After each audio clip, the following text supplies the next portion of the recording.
Perdebatan dalam lintas agama di video ini saya akan tampilkan teman-teman. Kalian nanti bisa bereaksi lewat kolom komentar. Dan saya di akhir video akan menanggapi beberapa yang diutarakan dari kedua narasumber. Selamat saksikan. Edis, ya Allah ya Karim. Sudah jadi orang Islam berapa tahun Anda tidak tahu agama Islam boleh mukulin istri? Tentang ayat ini. Bismillahirrahmanirrahim. Artinya saja, nggak usah lama-lamain. Ar-rijalu qawwamuna 'alan nisa'i bima faddalallahu ba'dahum 'ala ba'd. Tentang ayat ini.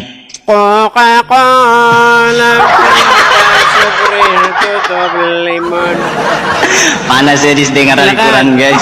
Bacakan. Apakah ada sepermasalahan di sini? Baca artinya.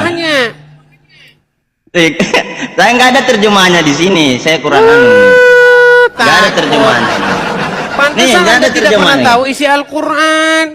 Enggak, saya udah tahu ini mananya. Makanya ya sudah, saya nggak ada terjemahannya. Artikan.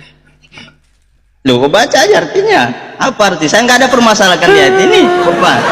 Makanya saya bilang Ar-rijalu qawwamuna 'alan nisa. Dia nggak ngerti agama Islam. Dis, ar-rijalu qawwamuna 'alan nisa. Saya balik saja. Udah diam dulu. Ya. Saya balik nih. Ini surat An-Nisa ayat 34, betul? Betul? Baik, artinya perhatikan. Kaum laki-laki itu adalah pemimpin bagi kaum wanita. Oleh karena Allah telah melebihkan sebagian mereka laki-laki atau sebagian yang lain wanita. Dan karena mereka laki-laki telah menafkahkan sebagian dari harta mereka. Sebab itu, maka wanita yang soleh ialah yang taat kepada Allah lagi memelihara diri ketika suaminya tidak ada. Oleh karena Allah telah memelihara mereka. Wanita-wanita yang kamu khawatirkan nusyusnya, maka nasihatilah mereka dan pisahkanlah mereka dari tempat tidur mereka dan apa ini? Pukullah mereka. Jadi makanya kalau Kak Anjeli tadi bilang kenapa laki-laki muslim itu kasar, karena Al-Quran yang membolehkan mereka untuk berbuat kasar. Sekarang Muhammad Reza, tepuk tangan dulu buat Edis. Tepuk tangan buat Tuhan. Laki-laki boleh mukulin istrinya. Kamu akui nggak bahwa laki-laki boleh mukulin istrinya menurut Al-Quran? Oh, nggak boleh. Nggak boleh. Nggak boleh. Padahal karena itu kan pemahamanmu, Dis. Pemahaman Anda pemahaman saya. Jangan dulu, jangan. Saya mau bertanya. Pemahaman bagaimana? Orang ayatnya sudah jelas begitu pemahaman. Ya, gimana Kak Anjeli? Gimana itu? Saya memang tahu. Tahu di dalam Al-Quran itu suami boleh beristri 4 gitu. Tapi menurut saya itu tidak adil gitu. Karena di Al-Quran itu sebenarnya kalau bagusnya kan dibuat istri 1 gitu. Oke. Iya, banyak wanita-wanita seperti Anda, bukan cuma Anda. Banyak saya ngobrol dengan wanita-wanita muslimah. Sepemikiran gimana mau dengan bisa Anda. Adil padahal namanya juga manusia kan nggak ada yang sempurna gitu. Ketika saya bacakan Quran saya, dia kejang-kejang. Kok kejang-kejang? Bahasa Indonesia aja Bang, soalnya saya nggak ngerti yang namanya. Saya sebentar. Ini nanti saya jelaskan. Fa in khiftum alla tuqsitu fil yatama fankihu ma qabalakum minan nisa masna wa sulasa wa ruba'. Jadi 4. Fa in khiftum alla ta'dilu, jikalau kau tidak bisa berbuat adil, fawahidatan, maka 1 saja. Itu Allah menyuruh. Jadi Quran itu menyempurnakan segala sesuatu. Sebelum Nabi Muhammad turun, sebelum Nabi Muhammad Shallallahu Alaihi Wasallam diutus menjadi Rasul, itu menyempurnakan sebelum-sebelumnya. Yang sebelumnya mempunyai istri 100, disempurnakanlah menjadi 4 dalam Al-Quran. Kalau istrinya Nabi 9 itu khusus. Nah, Kalau bagi umatnya, katanya istri 4. Giliran Muhammad lebih daripada 4. Memang mereka ini suka mereka semua. apa Dis? Tadi Apa yang kau katanya share-kan di otaknya? jika kamu mau 1, 2, 3 atau 4. Tapi giliran Muhammad lebih dari 4. Apa yang kau lihat semua itu, segala sesuatu yang kau pertanyakan itu, Dis. Jadi Nabi Muhammad menikahi misal 9 istrinya dalam riwayat. Yang pertama Siti Khadijah. Kenapa yang pertama Siti Khadijah? Karena itulah wanita yang membantu perjuangan baginda Nabi Muhammad SAW di dalam menyebarkan agama Islam. Padahal beliau janda. Tidak lebih dari itu. Sayyidatuna Khadijah ketika menikah dengan Jangan Rasulullah. boros-boros. Coba. Iya, sabar. Intinya Muhammad melebihi apa yang sudah dibatasi di dalam Al-Quran. 4. Muhammad sendiri lebih dari 4, betul? Iya. Nah, artinya Terus, Muhammad melanggar Al-Quran. apakah Allah membantah di situ? Di dalam Al-Quran apakah? Tadi dikatakan maksimal 4, Iya, betul? Iya, maksimal itu khusus umatnya. Itu khusus umatnya. Berarti Dan bagi Muhammad Al-Quran tidak berlaku. Dan Al-Quran menyempurnakan hal itu. Berarti untuk Muhammad tidak berlaku. Al-Quran tidak berlaku. Gak usah. Apalah kau bilang Al-Quran tidak berlaku, Edis.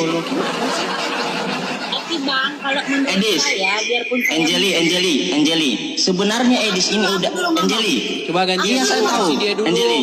Ya, silakan. Kasih dia dulu kalau ngomong. menurut saya dengan biarpun saya muslim ya, kalau menurut saya dengan tentang istri berempat ataupun 100 itu menurut saya tidak adil.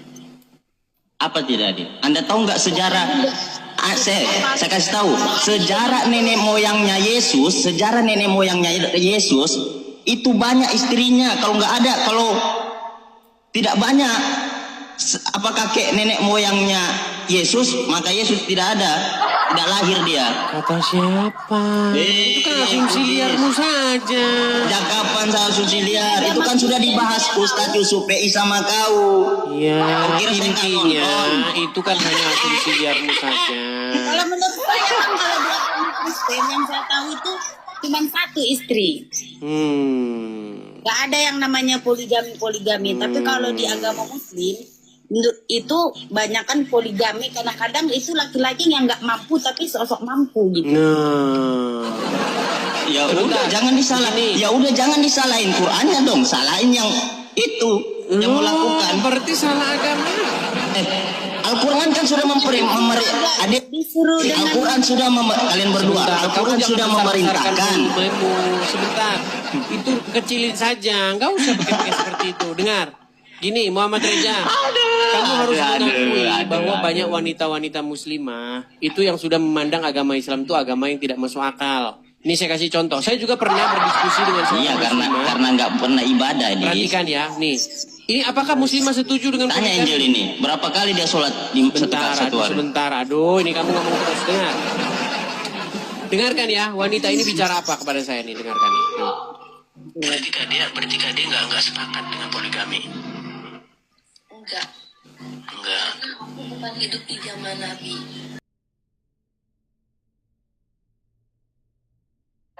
Kok Edis TV dibawa-bawa?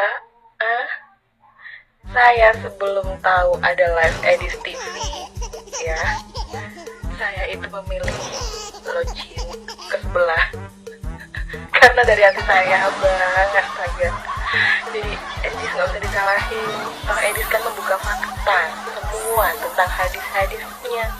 Dia tidak fitnah gitu. Itu menurut saya setelah saya menyimak tentang Edis.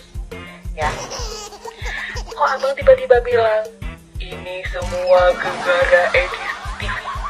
Banyak yang login ke sebelah. Apapun caranya, mulut Edis TV harus dibungkam. Bang, saya jelaskan. kami memilih iman menjadi pengikut Kristus, yaitu melihat kualitas, Bang. Kalau tidak login ya nggak apa-apa, gitu. Kami melihat kualitas yang ada pada keimanan tersebut. Jangan melihat kuantitas. Abang nggak usah khawatir.